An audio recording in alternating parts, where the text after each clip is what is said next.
Esther chapter 4 through chapter 7. When Mordecai learned all that had occurred, he tore his clothes, put on sackcloth and ashes, went into the middle of the city, and cried loudly and bitterly.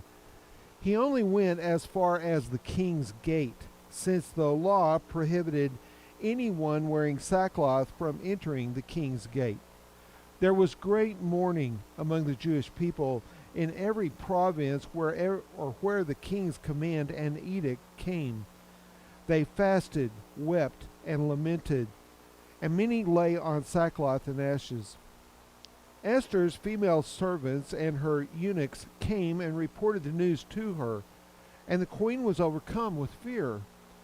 She sent clothes for Mordecai to wear so that he could take off his sackcloth, but he did not accept them.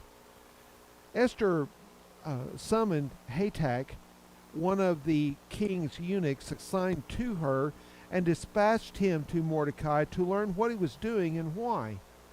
So Hatak went out to Mordecai in the city square in front of the king's gate.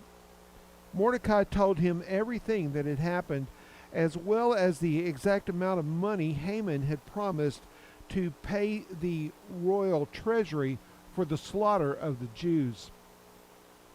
Mordecai also gave him a copy of the written decree issued in Susa ordering their destruction, so that Hatak might show it to Esther, explain it to her, and instruct her to approach the king, implore his favor, and plead with him personally for her people.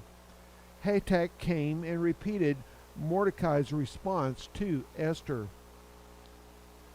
Esther spoke to Hatak and commanded him to tell Mordecai, all the royal officials and the people of the royal provinces know that one law applies to every man or woman who approaches the king in the inner courtyard and who has not been summoned: the death penalty. Only if the king extends the golden scepter will that person live. I have not been summoned to appear before the king for the last 30 days. Esther's response was reported to Mordecai. Mordecai told the messenger to reply to Esther, don't think that you will escape the fate of all the Jews because you are in the king's palace. If you keep silent at this time, liberation and deliverance will come to the Jewish people from another place, but you and your father's house will be destroyed. Who knows? Perhaps you have come to the kingdom for such a time as this. Esther sent this reply to Mordecai, go and assemble all the Jews who can be found in Susa and fast for me. Don't eat or drink for 3 days, night and day. I and my female servants will also fast in the same way. After that, I will go to the king, even if it is against the law. If I perish, I perish. So Mordecai went and did everything Esther had ordered him. On the 3rd day, Esther dressed up in her royal clothing and stood in the inner courtyard of the palace facing it. The king was sitting on his royal throne in the royal courtroom, facing its entrance. As soon as the king saw Queen Esther standing in the courtyard, she won his approval. The king extended the golden scepter in his hand toward Esther, and she approached and touched the tip of the scepter. What is it, Queen Esther? The king asked her. Whatever you want, even to half the kingdom, will be given to you. If it pleases the king, Esther replies, may the king and Haman come today to the banquet I have prepared for them. The king commanded, hurry and get Haman so we can do as Esther has requested. So the king and Haman went to the banquet Esther had prepared. While drinking the wine, the king asked Esther, whatever you ask will be given to you, whatever you want. even to half the kingdom, will be done." Esther answered, "This is my petition and my request. If the king approves of me, and if it pleases the king to grant my petition and perform my request, may the king and Haman come to the banquet I will prepare for them. Tomorrow I will do what the king has asked." That day Haman left full of joy and in good spirits. But when Haman saw Mordecai at the king's gate, and Mordecai didn't rise or tremble in fear of his presence, Haman was filled with rage toward Mordecai. Yet Haman controlled himself and went home. He sent for his friends and his wife Zeresh to join him. Then Haman described for them his glorious wealth and his many sons. He told them all how the king had promoted him in rank and given him a high position over the other officials and the royal staff. "What's more," Haman added, "Queen Esther has invited no one but me to join the king at the banquet she had prepared. I am invited again tomorrow to join her with the king. Still, none of this satisfies me, since I see Mordecai the Jew sitting at the king's gate all the time." His wife Zeresh and all his friends told him, "Have him build a gallows 75 feet high. Ask the king in the morning to hang Mordecai on it. Then go to the banquet with the king and enjoy yourself." The advice pleased Haman, so he had the gallows constructed. That night, sleep escaped the king. So he ordered the book recording daily events to be brought and read to the king. They found the written report of how Mordecai had informed on Bigthana and Teresh, two eunuchs who guarded the king's entrance, when they planned to assassinate King Ahasuerus.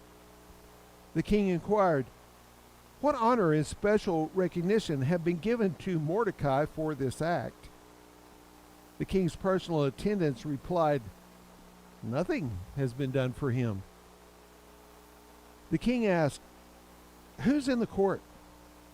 Now Haman was just entering the outer court of the palace to ask the king to hang Mordecai on the gallows he had prepared for him. The king's attendants answered him, "See, Haman is standing in the court. Have him enter," the king ordered. Haman entered, and the king asked him, "What should be done for the man the king wants to honor?" Haman thought to himself, "Who is it the king would want to honor more than me?" Haman told the king, "For the man the king wants to honor, have them bring a royal garment that the king himself has worn, and and a horse the king himself has ridden, which has a royal diadem on its head. Put the garment and the horse under the charge of one of the king's most noble officials. Have them clothe the man the king wants to honor, parade him on the horse through the city square, and proclaim before him, 'This is what is done for the man the king wants to honor.'" The king told Haman, "Hurry and do just as you proposed.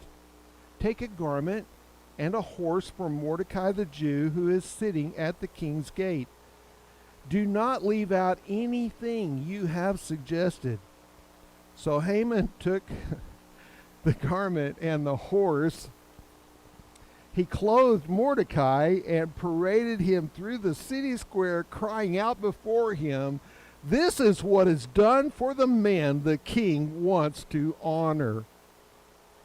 Then Mordecai returned to the king's gate, but Haman, overwhelmed hurried off for home with his head covered. Haman told his wife Zeresh and all his friends everything that had happened. His advisors and his wife Zeresh said to him, "If Mordecai, before whom you have begun to fall, is Jewish, you won't overcome him, because your downfall is certain." While they were still speaking with him, the eunuchs of the king arrived and rushed Haman to the banquet Esther had prepared. The king and Haman came to feast with Esther the queen. Once again, on the second day, while drinking wine, the king asked Esther, "Queen Esther, whatever you ask will be given to you. Whatever you seek, even to half the kingdom, will be done." Queen Esther answered, "If I have obtained your approval, my king, and if the king is pleased, spare my life. This is my request, and spare my people. This is my desire. For my people and I have been sold out to destruction, death, and extermination. If we had merely been sold as male and female slaves, I would have kept silent. Indeed, the trouble wouldn't be worth burdening the king." King Ahasuerus spoke up and asked Queen Esther, "Who is this? And where is the one who would devise such a scheme?" Esther answered, "The adversary and enemy is this evil Haman." Haman stood terrified before the king and queen. Angered by this, the king arose from where they were drinking wine and went to the palace garden.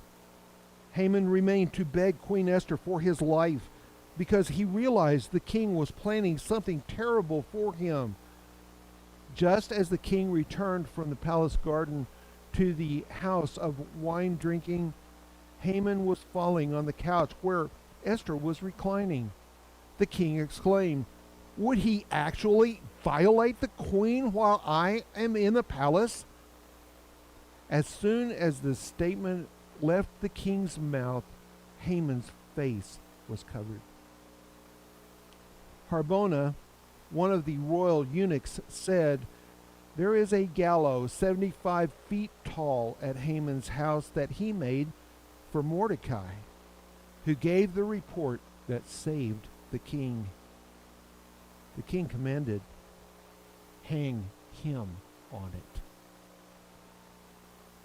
They hanged Haman on the gallows he had prepared for Mordecai.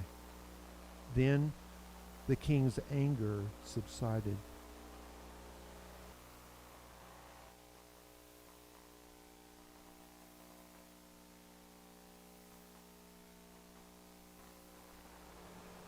First Corinthians 12, 1 through 26.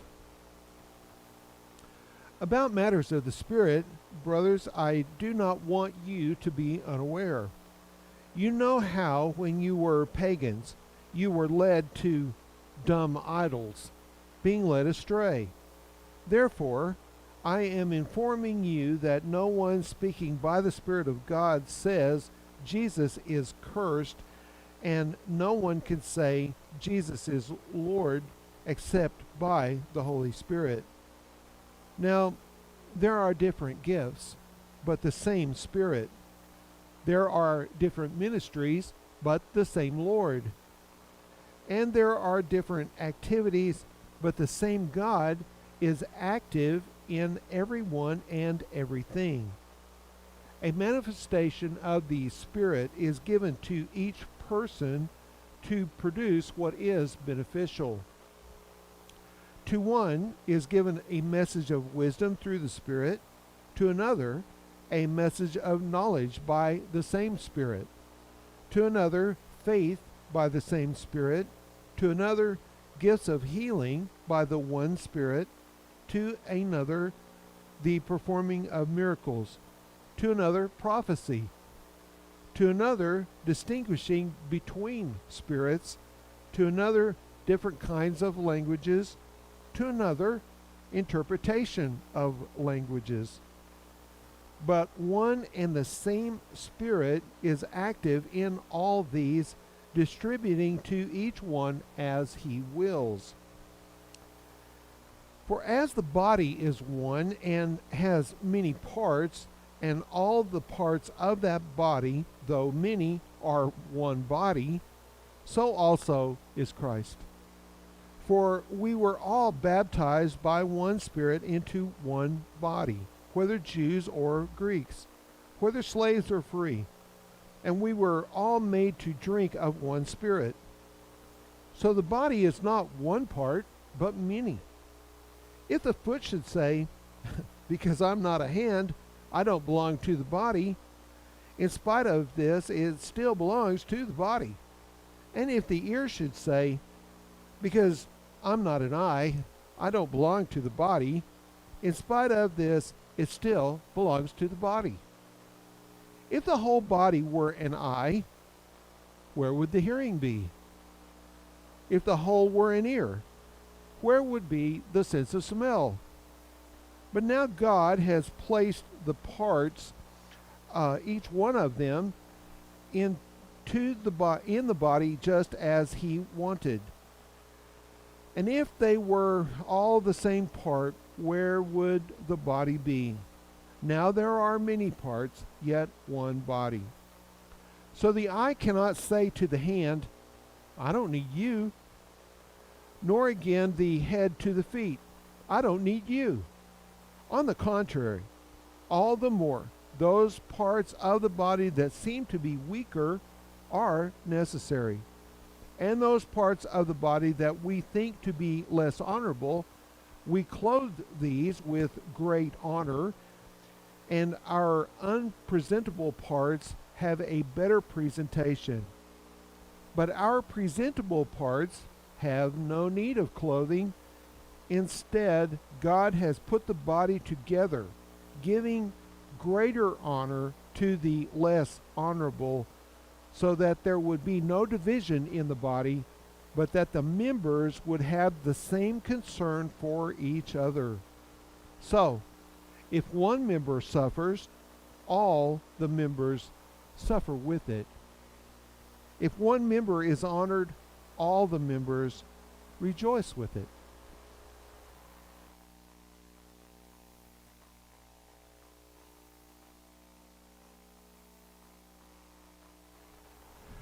Proverbs 21, verse 21 and 22. The one who pursues righteousness and faithful love will find life, righteousness, and honor. The wise conquer a city of warriors and brings down its mighty fortress.